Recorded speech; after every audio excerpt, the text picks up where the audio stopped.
Përshëndetje. Sot është dita e tretë e panajirit dhe jemi ndjerë shumë të vlerësuar nga klientët, nga njerëzit e rinj të cilët vinë për të vizituar dhe për të provuar djatrat e ndryshme që ne prodhojmë në punishten tonë të qumshtit. Dhe të gjitha këto 3 ditë ne na kanë sjell benefite për produktet tona. Ka pas interes nga klient vendës apo dhe të huaj? Po, dita e djeshme, cila ishte dita e dytë e panajirit, ka pasur interes më tepër tek shtetasit italian, të cilët kanë ardhur, kanë vizituar, kanë provuar kryesisht mozzarellën, e cila është traditë italiane, dhe e kanë vlerësuar me notën 10, duhet thënë kjo. Panajiri është aktiv, ndoshta mund të ishte edhe më mirë në një organizim më ndryshe. Ne jemi kompani që merremi me kultivimin, grumullimin, përpunimin dhe eksportin e bimëve aromatike mjekësore. Unë mendoj që jemi 2 pjesëmarrësh këtu. Kemi një pjesë pjesëmarrës të cilët janë për tregun lokal, si janë dhe kompani të huaj që vinë promovojnë.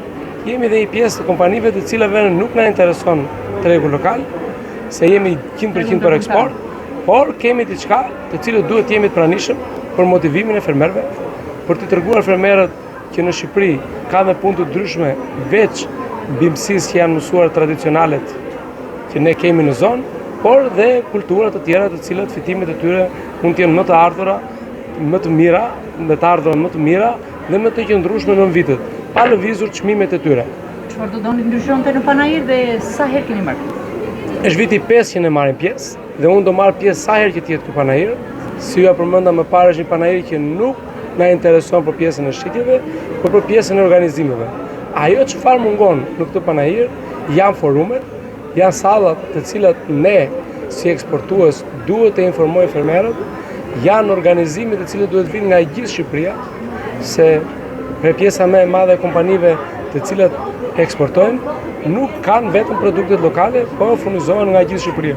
Kështu që këto janë vendet e përshtatshme, këto janë vendet më të mira që fermerët të vinë nga mbarë Shqipëria, këto 3 ditë që është panajiri, të cilët të mësojnë mbi produktet e reja, mbi digitalizimin, mbi mekanizimin e fermës, mbi produktet inputet e reja të cilat janë shumë dinamike. Në 10 vjeçarin e fundit ka patur një risi shumë të madhe në pjesën e gamës shumë të gjerë të preparateve që ne përdorim tashmë me bujqësi, jo vetëm teoria nitrati ku kemi qenë tradicionalisht.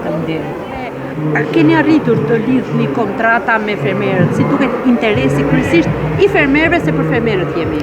Ky është viti i 4 që ne marrim pjesë në panajir, viti i 4 tresht, dhe patjetër fakti që kemi ardhur 4 vite rreze, çdo vit vazhdojmë edhe vim, tregon që për neve ka interes, është një investim që na kthehet mbrapsht, ndoshta jo në aspektin e investimit financiar, se sa më shumë të investimit të njohjes me fermerë, të takimit me klientët ekzistues, por edhe të krijimit të kontakteve të reja. Çfarë duan fermerët?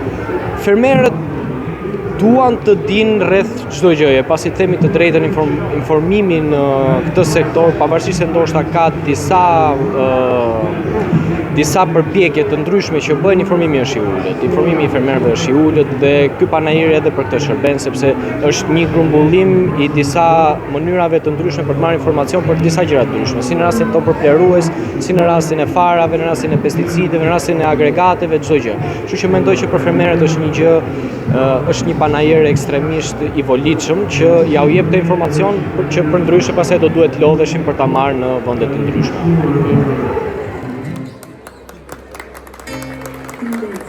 E bujqësisë shqiptare, aty ku toka flet dhe puna nuk ndalet kurrë. Se bujqësia shqiptare meriton një platformë të denjë për të prezantuar. Platforma ku takohen fermerët, sipërmarrësit, ekspertët, teknologjia.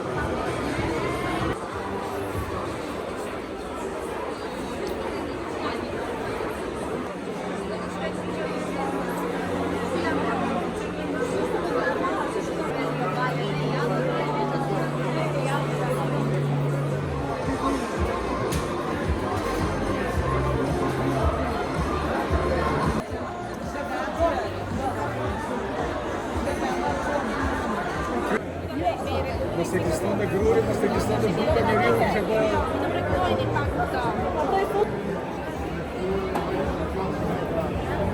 Yeah.